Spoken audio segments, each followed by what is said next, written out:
Assalamualaikum warahmatullahi wabarakatuh. Perkenalkan, nama saya Nilufara Aulia Salsabila. Saya dari Prodi Pendidikan Agama Islam semester 1.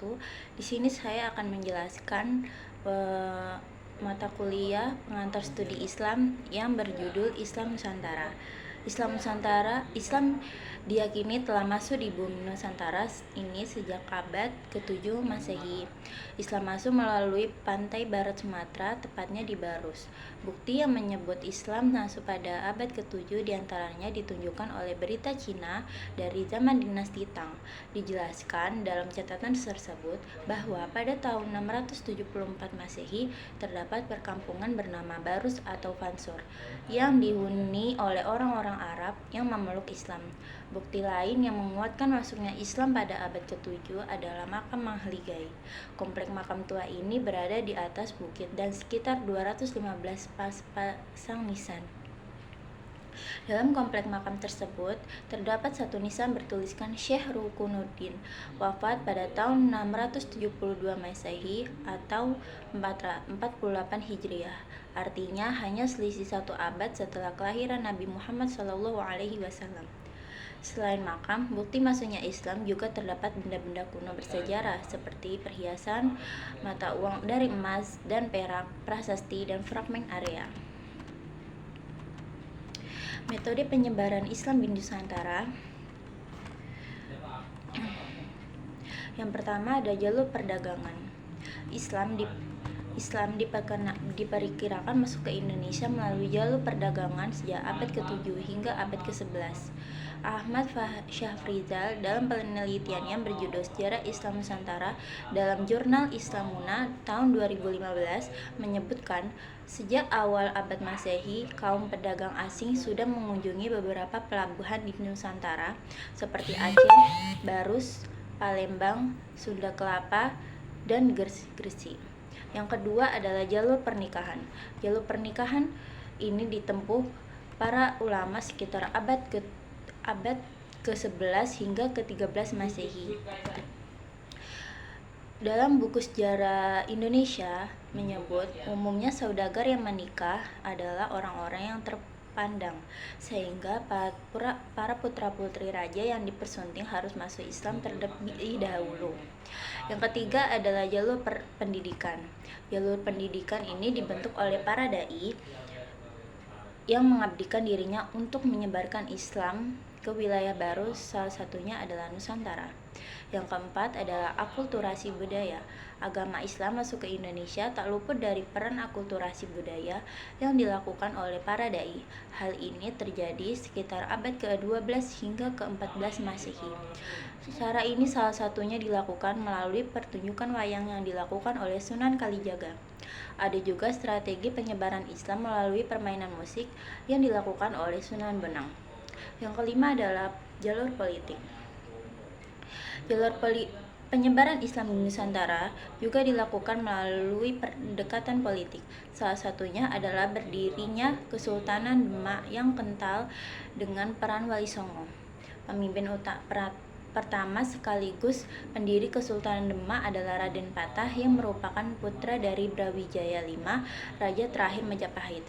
Berdirinya Kesultanan Demak ini memudahkan penyebaran Islam di tanah Jawa. Ketika seorang raja telah memeluk Islam, maka rakyat pun akan berbondong-bondong.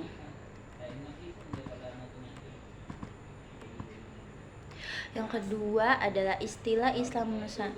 Yang kedua adalah kearifan lokal Islam Nusantara. Kearifan lokal Islam Nusantara merujuk pada nilai-nilai tradisi dan praktik keislaman yang berkembang di Indonesia dengan mengintegrasikan ajaran Islam dengan budaya lokal. Islam Nusantara adalah bentuk Islam yang khas di Indonesia yang menekankan harmoni antara ajaran agama dan kearifan lokal masyarakat setempat. Konsep ini mencerminkan bagaimana Islam diterima, dipahami, dan diamalkan oleh masyarakat Indonesia tanpa meninggalkan identitas budaya mereka. Berikut adalah beberapa contoh kearifan lokal Islam Nusantara. Yang pertama adalah keakulturasi budaya dan Islam. Yang kedua adalah tradisi keagamaan lokal. Yang ketiga, gotong royong dalam kehidupan sosial. Yang keempat, pakaian adat bernuansa Islami. Yang kelima, hukum adat yang sejalan dengan syariat. Yang keenam, ada tradisi ziarah kubur. Yang ketujuh, seni dan sastra Islami. 8. Tradisi lebaran dan halal bihalal. 9. Moderasi beragama. Dan terakhir adalah penghormatan terhadap alam. Kritik dan perdebatan tentang Islam di Nusantara.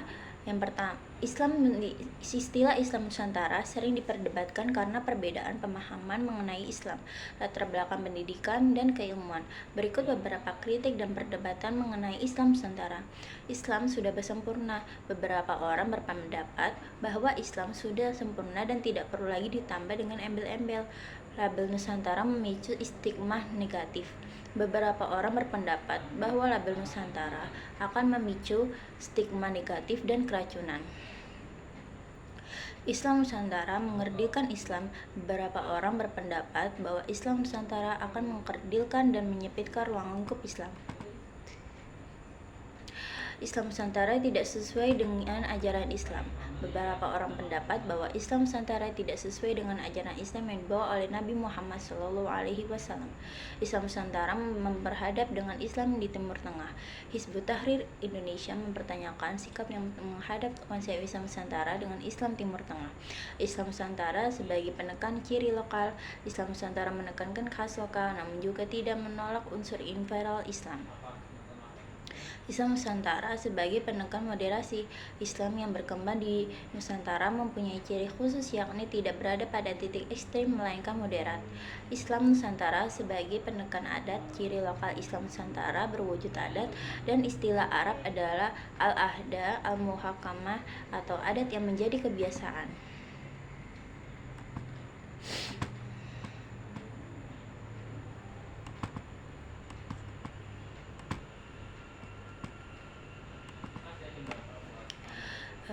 Demikian dari presentasi tugas saya.